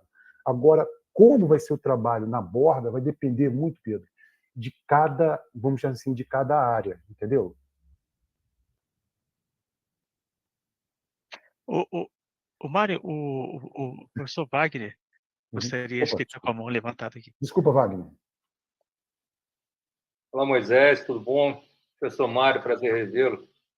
Na verdade, é uma pura curiosidade. O Moisés perguntou com relação ao uso dos serviços de nuvem, Edge, e Fog e tal, em utilities. Né? Então, isso é uma questão de pura, mera curiosidade. Se a gente entender que utilities são mais relacionadas a serviço público, né? E facilities são mais relacionadas à prestação de serviço privado, né? Por achismo ou algum dado qualquer aí, a gente tem uma indicação do uso maior ou melhor de Fog, Edge, Cloud no mercado privado ou no mercado público, né? Ou seja, utilities, facilities, coisa nesse sentido. Tem Então, algum dado sobre isso, Mário? Obrigado. Não, olha só, obrigado aí. O que acontece? O mercado público, falando do governo, o governo tem feito alguns estudos sobre isso, é por isso que eu brinquei com o monarquista sueco, né? Qualquer governo que seja, se for no governo federal, existe já um estudo bastante avançado em várias áreas falando sobre isso, tá? A área vamos dizer assim, a área privada em si, ela já tem essa noção, se você for pegar qualquer provedor, igual eu comentei, de nuvem, ele já oferece um serviço de fog, tá? É assim, porque as pessoas se sentem mais, não sei se a palavra certa é elas se sentem mais fortes, protegidas numa nuvem, porque ali já está robusto e tal. Mas o seu problema, Jacaré, não é esse, o seu problema é menor. O seu problema é vários menores que juntos vão poder ficar lá e você diferente, entendeu? Parte muito, Wagner, que eu estou brincando, parte muito da ignorância digital. As pessoas não sabem, entendeu? Se você pegar uma criança, você foi pai, todo mundo que é pai sabe. Como é que é? Qual que é a temperatura? Aí quando a gente é recém, né, pai, mãe, 37, que nada, 38,6. Aí você gera informação desnecessária muito grande para você armazenar aquilo, né? Além de não fazer sentido. Então, mais ou menos isso que eu estou querendo te dizer. O mercado tem essa noção, não tem um preparo ainda, porque isso é a nível mundial, né? A nível mundial está se discutindo, porque o pessoal de comunicação, o pessoal que veio da comunicação, de onde eu vim, da rede de comunicação, a gente achava que esse negócio de folga era bobagem e tal, e aí está acontecendo isso. O pessoal das nuvens falou, não é bobagem, esses caras... assim, eu costumo brincar o seguinte, a Magazine Luiza, os que entregam para ela, e o regional e o que está na ponta. Né? Então, são coisas diferentes. E cada uma das coisas vão ter que ser diferentes. Se a gente pensar, olha só, uma pergunta legal que vocês fizeram, por exemplo, eu já fiz uma palestra uma vez, foi até em São Paulo, eu falei, tinha um fabricante lá, eu tenho isso que é o Watch.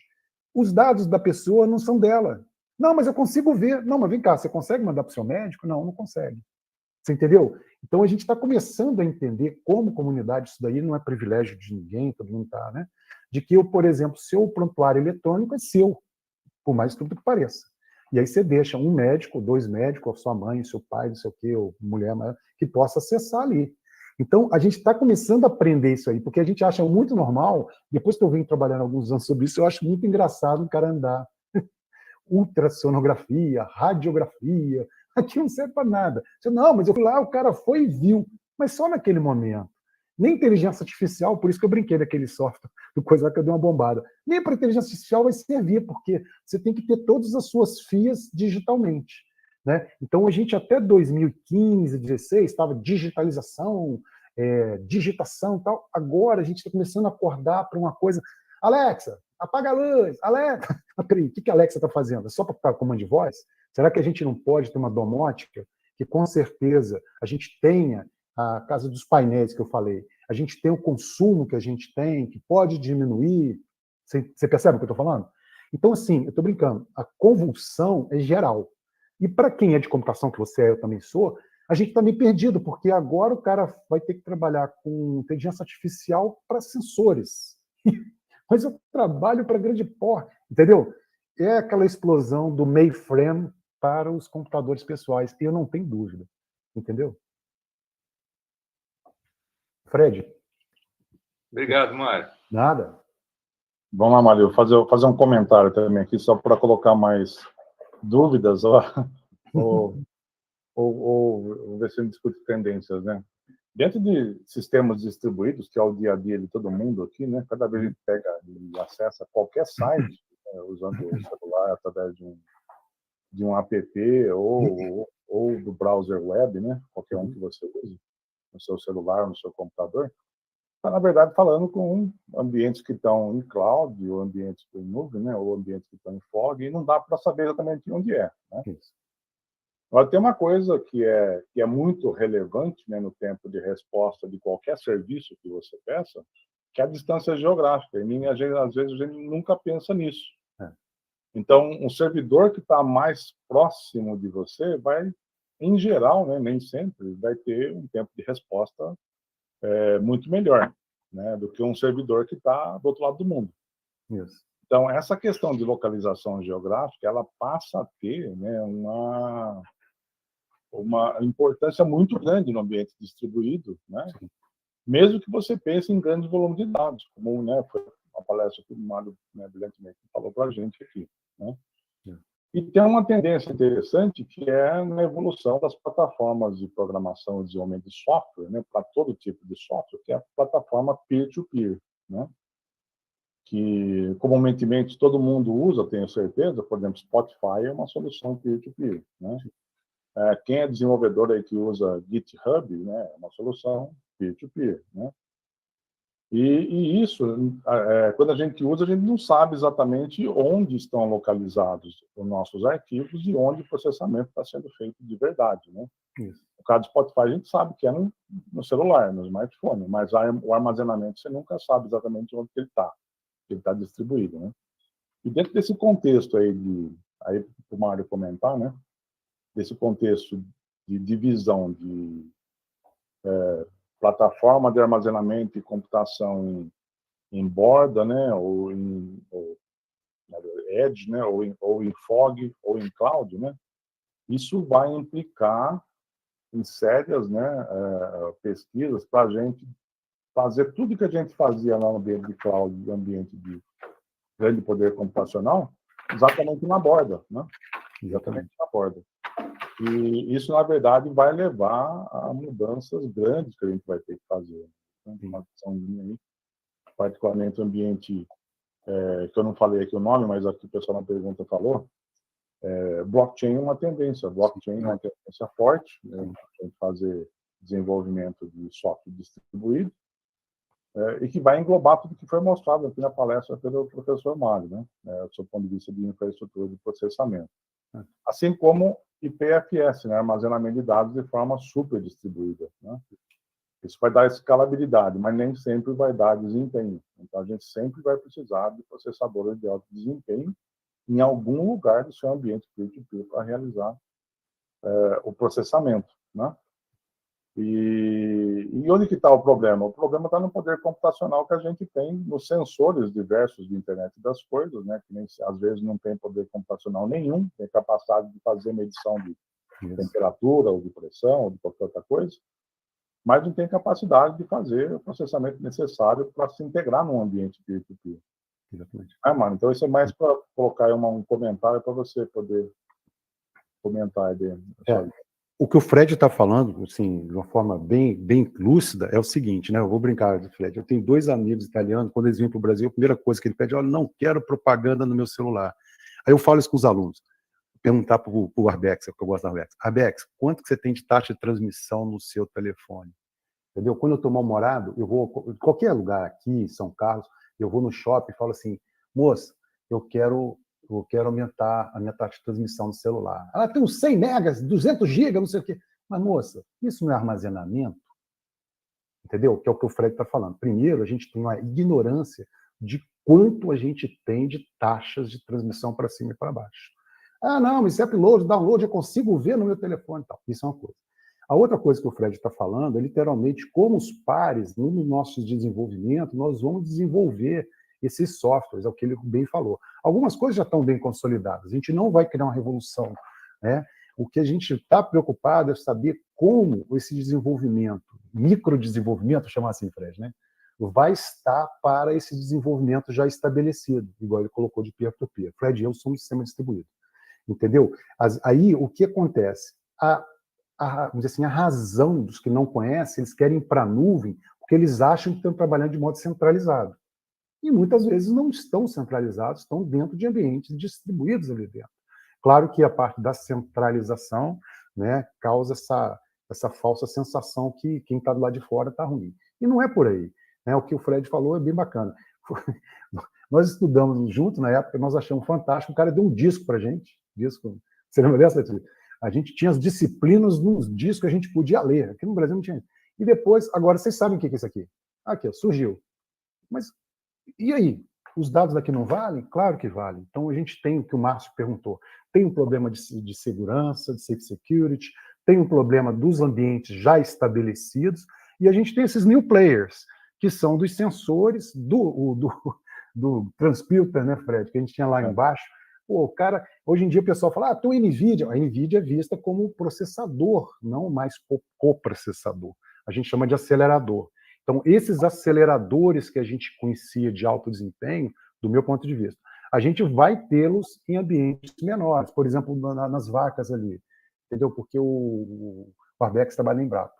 Então, é o seguinte, a parte de monitorar aquilo ali, a gente vai ter que ter uns processadores que se adequem a isso. Na nossa época, o tal de transputer era colocar processador e memória tudo juntinho, parecendo numa única célula, né?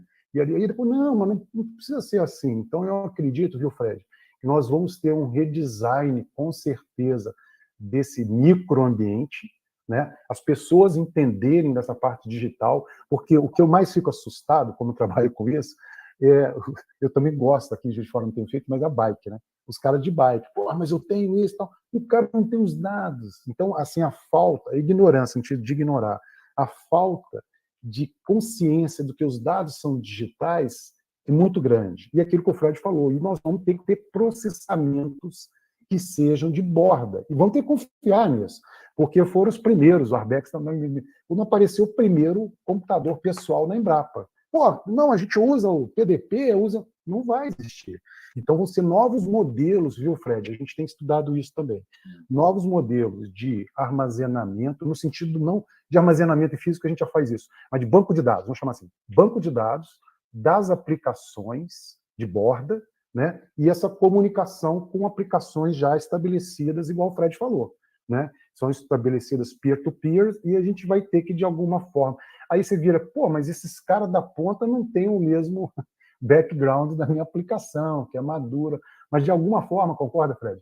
Alguma forma a gente vai ter que saber. Essa história de dizer que tem um carro inteligente, que é o carro, que eu não sei o quê... Peraí, meu amigo.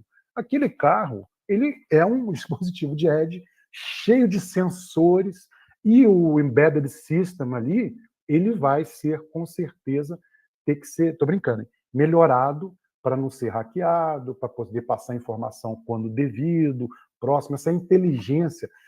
No nosso programa, viu, Fred, a gente tem trazido vários aí, é bem legal, não que eu seja contra, não sou louco, mas a inteligência artificial, no meu ponto de vista, é que vai sofrer mais daqui para frente. Porque para você ter a inteligência artificial, você tem que ter dados. E a inteligência natural, ela tem que estar alinhada com a inteligência artificial, né? Então, a inteligência artificial, acho que quem vai mais sofrer no primeiro momento, porque os modelos que a gente tem, até teve um pesquisador muito bom da FRJ que teve aqui, alguém perguntou isso para ele e falou assim, cara, a quantidade de dados é muito grande, não dá para ficar usando o modelo X, Y, Z. Os modelos, eles agora estão em segundo plano. Tanto dado que eu fico tentando, a gente fica tentando ver qual é o melhor modelo para aquela quantidade de dados, entendeu, Fred? Tá? Então, eu concordo plenamente com você. E eu não sei, sem ficar achando meio que estou meio velho, eu não sei, eu estou achando que eu estou um guri, igual diz lá no Sul, nesse começo de era, né? Porque eu acho que a gente está começando novamente a brincadeira muito pior do que a cloud, porque a cloud, o Fred sabe disso. O cara lá da Amazon, muito esperto, pegou a parte de cluster, a gente já trabalhava com isso, né, Fred? 10, 15 anos ali, e aí colocou dentro da nuvem, que ele criou, chamou de nuvem. Mas ali, entre parceiros, Wagner, 2 doutores, Fred e eu nessa área, não existia nada de novo. No mercado, sim, mas na área que a gente chama dos clusters que a gente tem, né, dos grids que a gente tem, que existem até hoje, o cara usou comercialmente, não estou dizendo que está errado. Aí se consolidou uma parte científica e mais de mercado. Né? Tranquilo, Fred? Tranquilo, né? Bem legal. Sem dúvida, gente. Eu tenho mais uma dúvida. Eu gostei. Você fez esse exemplo do, do, do carro, né? Autônomo, que na verdade é um dispositivo de borda, né? Aí quando você, porque como eu sou da área de energia, você fica sempre, eu tô aqui escutando, tô raciocinando, assim, pensando. Aí eu entendo que ficou bem claro a questão dos todo esse arcabouço, né? Onde você consideraria, talvez, aí, paralelo, de forma bem simplória, meu entendimento aqui, é a questão de, por exemplo, você tem unidades de atendimento que, na verdade, exercem esse mesmo papel, dispositivo de bordas, sensores, etc, etc, etc.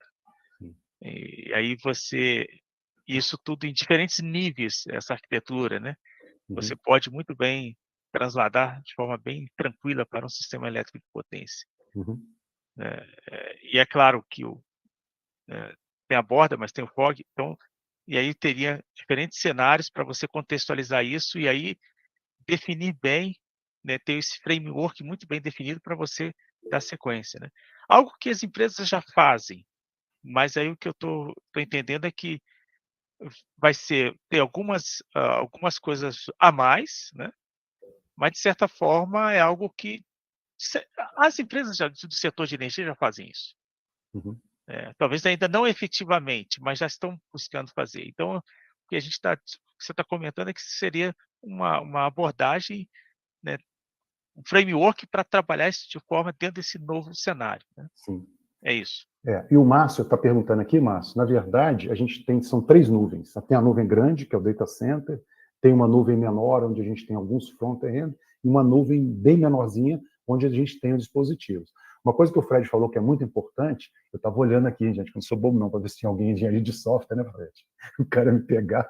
Se vocês forem lá, os caras mais perdidos estão, coitados, vão ser os caras de inteligência artificial e de engenharia de software. Porque o cara de engenharia de software, eles trabalham com formalização das coisas. E daqui para os próximos 5 anos, a gente não vai ter formalização de nada.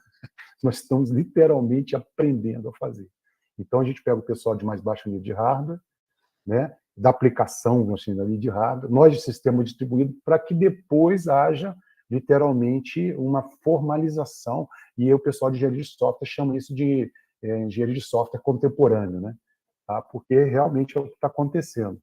E vai nessa linha aí que o Márcio perguntou, Márcio, porque a gente vai não é inexorável que a gente caminhe por dessa maneira, né? Do já estabelecido para coisas que não estão estabelecidas assim, né? Me dá muito medo, viu, Fred, eu brincar, quando tem esse negócio de acende a luz, apaga a luz, mas para quê? Do que a gente está falando aqui? Né? E aí vira, às vezes, uma confusão de automação residencial, e para nós a gente não vê dessa maneira. A gente já vê como internet das coisas, uma aplicação que vai estar dentro de um contexto maior, que a pessoa pode sim invadir a sua casa, pode sim trancar você ali dentro, entendeu, Moisés? E pode ser um sistema de potência, né? Deixa eu fazer mais uma pergunta, Mário. Essa parte de segurança, no estudo que você fez, quais as linhas que o pessoal tem caminhado? O pessoal investigou alguma coisa relacionada à criptografia pós-quântica? Tem alguma menção sobre isso? Ou está muito em torno do blockchain? Como é que ficou? O que o Fred falou bem legal do blockchain, até esqueci, Fred, de comentar quando você falou, naquele projeto da Comunidade Europeia a gente está usando blockchain. Né? Ou seja, quem que é o Fred? Quem que é o Mário? Tem essa história de ficar usando IoT, não sei o quê, não é assim, né? Vai ter que ter um cara que pode usar, é processo. Inclusive, a gente já usa até carteira, é bem legal isso, carteira de moedas, criptomoedas virtuais para usar. E aí a segurança é uma história que a gente brinca sem desmerecer. Nenhuma dessas áreas que eu estou falando, ela corre atrás do rabo, né? Nós vamos ter que ter os grandes prejuízos, ver como é que funciona, entendeu, Moisés? Para a gente saber como é que funciona, porque tem muita coisa ainda, por exemplo, nessa parte de comunicação, processo para processo, com blockchain, o Fred sabe disso. A gente tem muita segurança, mas vai que a gente tem alguém que não seja trust ali na coisa, né?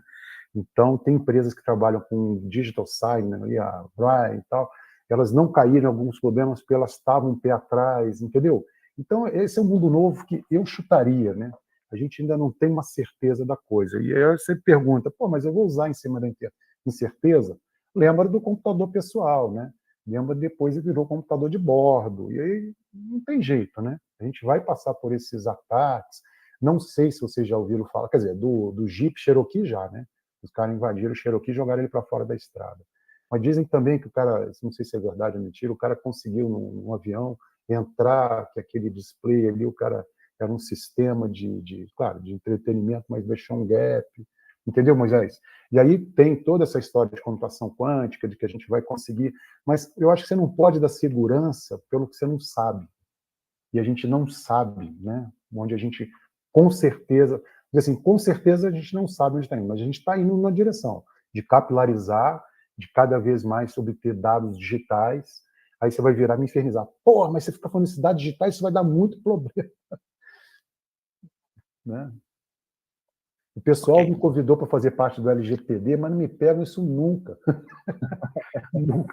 Pô, a menina que me fez o convite, o Moisés, não desse, não, mas outro, pegou meus dados, ligou para minha mulher, mas ela não era minha mulher, o telefone era meu. Eu falei, minha filha, onde você arrumou esse telefone? Não, aqui alguém do registro tinha o seu número.